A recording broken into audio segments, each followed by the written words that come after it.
idea, collecting relevant information, remembering the details, retelling, vocabulary. So all really great answers when we think of reading comprehension. So we're gonna go a little bit more into detail about how we're shifting our thinking in Union County and Antioch with reading comprehension. So the science of reading, we use the simple view of reading, and this is the framework we use for assessment and for instruction. Even though learning how to read is not simple at all, this is an equation that shows us in a simple way what a person needs, or a student needs in this case, to be a successful reader.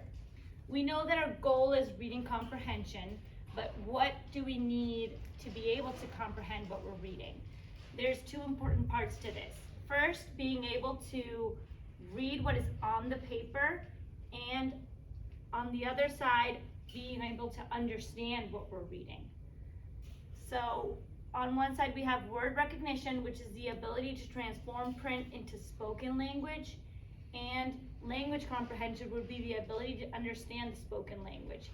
If there's something you don't understand when it's being spoken to you, even if you read it, you won't be able to either. And the most important part of this too is that this is times, it's not a plus sign. So if you have word recognition but you don't have language comprehension, that would be 1 times 0 is still 0. And if you don't have word recognition but you understand language, it's still 0 times 1, so it's still 0. We need both of these to be able to understand what we're reading. Okay. So now we're going to act out the different parts of reading comprehension. So you guys get to come up and help me. And some of you get to be more than one thing. The first part, can you go back to the, Yes. are the language comprehension. And so, and these are all the different components that go into word recognition. Sorry, word recognition. All right, so can I ask you to come up? Sure, I'm a little bit shy, but I promise you this is don't ask me easy. too hard, yes. So you are from awareness. Okay. I'm jumping rope and I'm going backwards. Okay. It's not. All right. And can you come on down? Of course. Absolutely. This is interactive. This is get up and move. If we sit and are listening all day, we don't learn anything, right? This is true. So I'm gonna give you 2 ropes. 2 ropes. Okay. This rope is decoding. I'll let you do that. I'm sorry.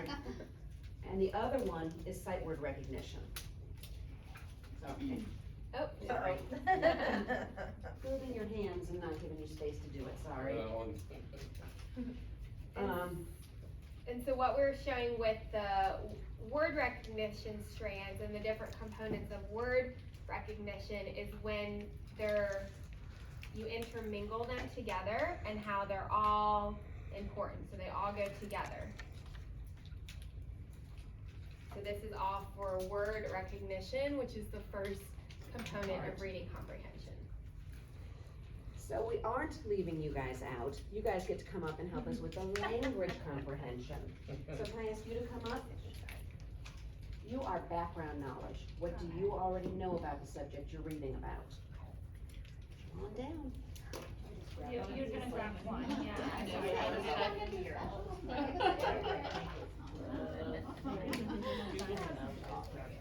Yeah, it's fine. One is good, yeah.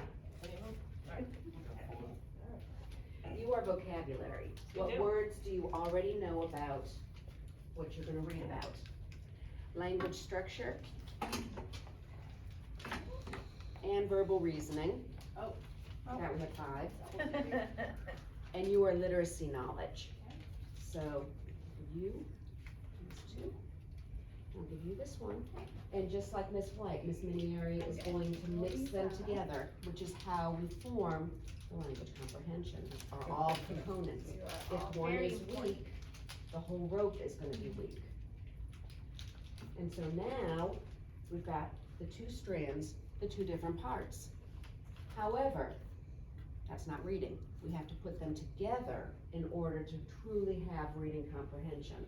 So now we're gonna combine our word recognition and our language comprehension. to show reading comprehension. And if any of these ropes are weak, if you're weak in any area, that's gonna lessen the strength of your reading comprehension. All of them are equally important. It's not, well, I'm great at speaking, so therefore I'll be a great reader. You have to have all of the pieces in order to have a strong reading comprehension. So hopefully that visual helps it. Yes. Great job, Makes acting sense. out. Okay, Great job. I think it goes both ways.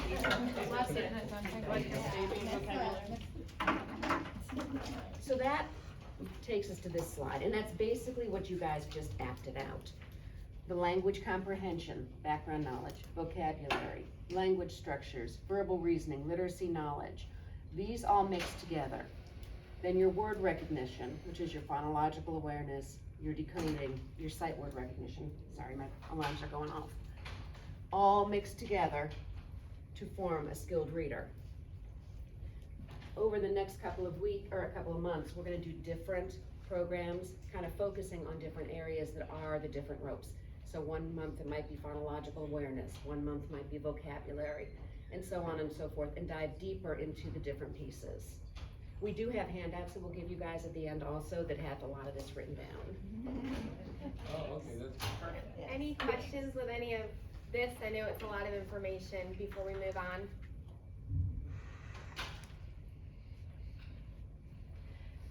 So we've got all these pieces.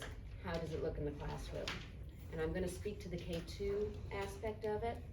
We are doing reading, writing, comprehension all day long. It seems like we start, one of the main things we do is phonemic awareness. Phonemic awareness is your sounds in your words. We use Haggerty every day, where they're manipulating the sounds, manipulating the phonemes, onset, rhyme, rhyming words, nothing to do with print whatsoever. They're just listening. We do phonics, which is the correspondence between the letter and the sound. It's not just the 26 letters of the alphabet, it's your digraphs, SH, CH, TH, your diphthongs, your vowel teams, our magic E type words. We put those phonics into play and teach them how to decode unknown words, starting with simple CVC words and up into multisyllabic words, so that as they get older and they get into harder words, they have the strategies in place to decode. Vocabulary is a huge part of what we're doing now. CKLA is our new adopted reading curriculum. It has been adopted by Union County. It will be implemented K-5 come January. Right now, some grade levels are doing it and some grade levels are gonna start in January. But it is very vocabulary rich. Each story that we are doing comes with explicit vocabulary that we teach prior to the story, and then we also try to incorporate throughout the day. Like, one of our words this week is worthy. So we talk about what does worthy mean in different contexts other than just the story. So it's kind of built in. Language comprehension, the read aloud. In the lower levels, we're doing the read aloud from the CKLA, but we also have intentional read alouds that we do at different times, where we're also focusing on vocabulary, sentence structure, characters, all the main concepts that we talk about. Writing goes along with what we're reading. We're kind of piggybacking them right now, and that's also through the CKLA. They're also gonna get more of the foundations of writing, like what is a noun, what is a verb, how do you put those together in a sentence, those type of things. Any questions about K2? What does CKLA stands for? Core knowledge, language arts. So it's, So just to add on what Ms. Cruz said to K2, I'm going to be talking about 3-5. So for 3-5, you know, again, they're working really hard in K2 to create that core foundation for phonics. So in 3-5, in 4th and 5th grade, they do the morpheme magic, which is focusing on prefixes and suffixes. In AIG, they do Caesar's English, which also is prefixes, suffixes. Again, just to add on, the CKLA is very vocabulary strong, and CKLA units are more content focused, where in the past our reading units have not been.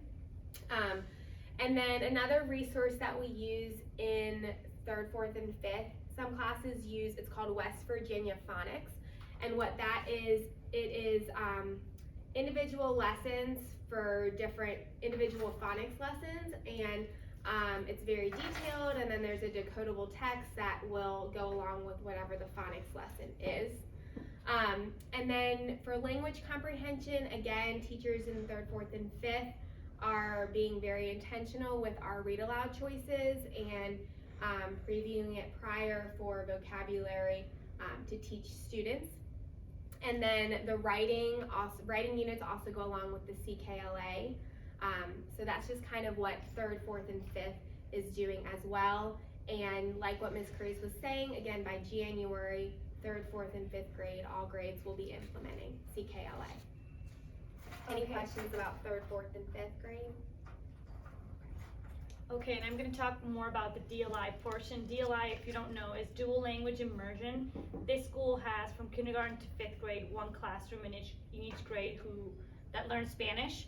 So we do very similar to what they do, only in Spanish. And starting in 2nd grade, they do have an hour and a half, or 2 hours of English too.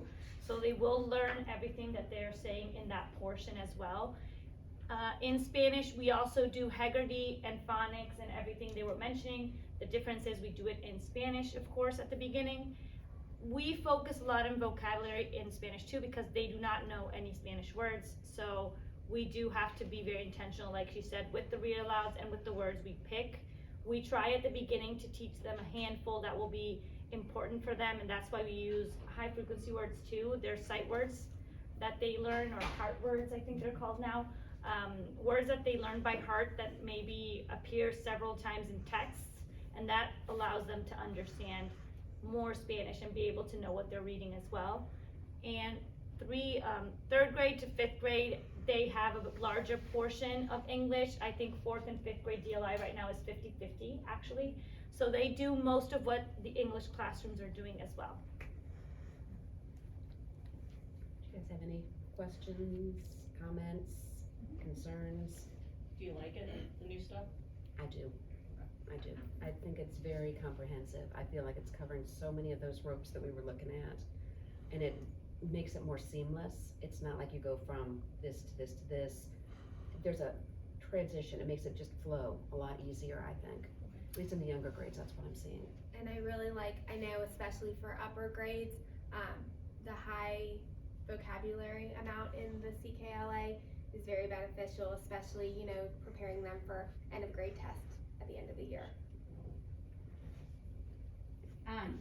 Does the CKLA I used to teach with Houghton Mifflin and McGraw-Hill and stuff like that. Does it run kind of more of that, where it's like, here's our story this week with our vocabulary words and our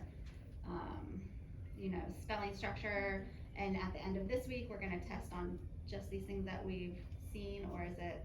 It's kind of similar, Okay. only it's more units. Like Okay. right now, we're in a unit that's got 11 lessons, Okay. and 1st grade is doing it a little different. We're stretching it out over 2 days Right. so that they get more immersion into it. Mm-hmm. But there's pausing points in the middle, so you recap what you've learned in the first half. And then at the end, they go back and they check you on the vocabulary and things. And are there like consumable books that we'll see, There will be. We Uh-huh. don't have that yet. Okay. Okay, so official adoption starts in January, Mhm. and that's when we'll have all the official materials. Right now, there is an online edition that we're using as we're getting used to this. And so we don't have the workbooks yet. We don't have the pictures, like we're doing it all in slideshows and But they'll be things. coming. But that is coming, Okay, yeah. cool. And I'm excited about it. Yeah, I 'cause think it's that's, gonna be really good. yeah, that should be. And I know 3rd grade has started CKLA, 4th and 5th is starting in January.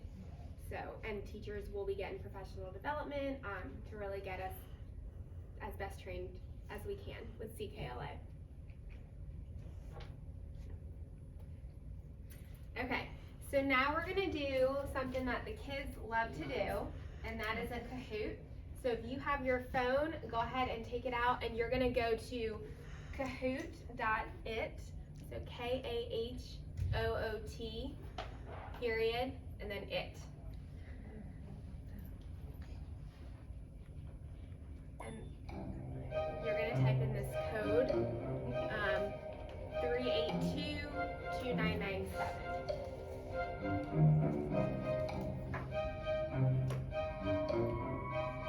So we told you there'd be a quiz at the end. So here's your quiz. It's a show what you know.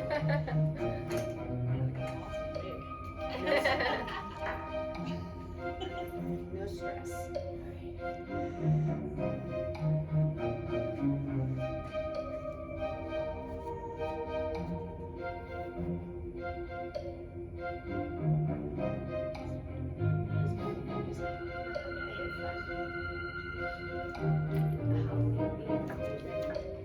Forgot my phone. I can't believe that. Okay, thank you.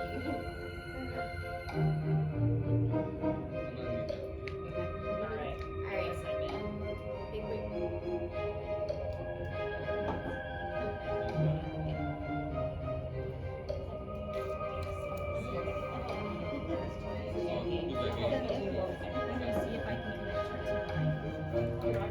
Oh, I was gonna, I was gonna use my cell phone and type in your Look at name. that, thank you. Yeah, so that puts me on the spot. I'll let you dive in.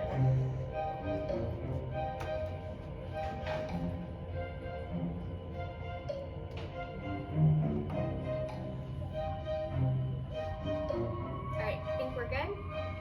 Alright. So when you'll have questions that come up, and then there'll be different colors, and you'll put whatever the color that you think is the correct answer.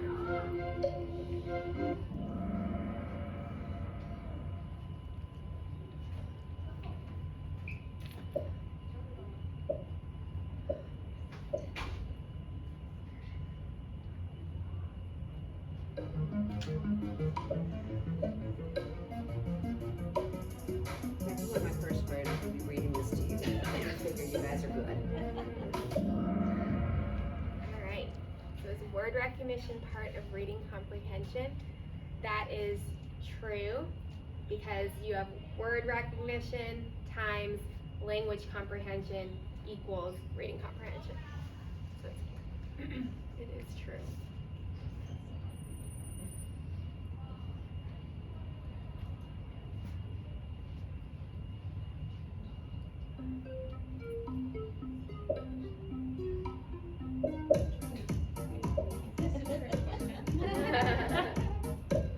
Now we'll overthink things. I'm gonna go overthinking.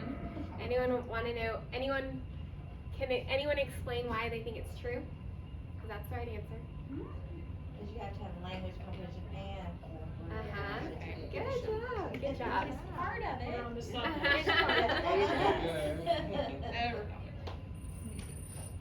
have no words for I that. know. There's a way.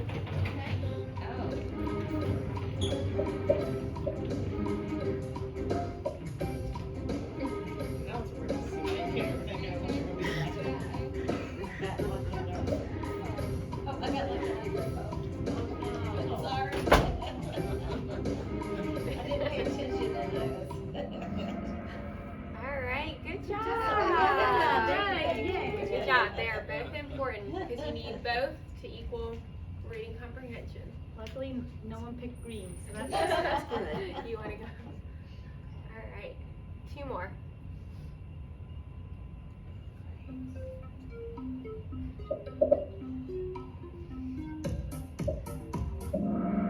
Good job. Oop. All right, last one.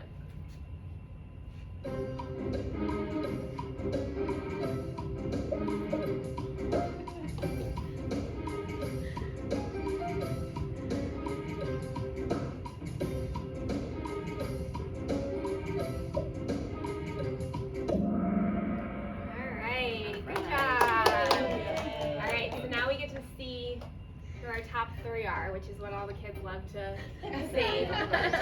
So the kids all play this? Yeah, they love it. Even in kindergarten, first grade. We're doing Kindergarten. I would say so competitive.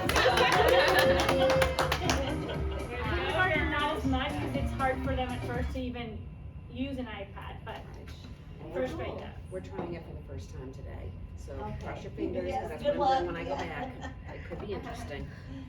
But thank you all for coming. Are there any questions before we end things? I know this was just kind of a broad overview of the simple view of reading, but like what Ms. Cruz was saying when she was going over the Scarborough's rope, in further sessions we're going to go into more detail about each of them.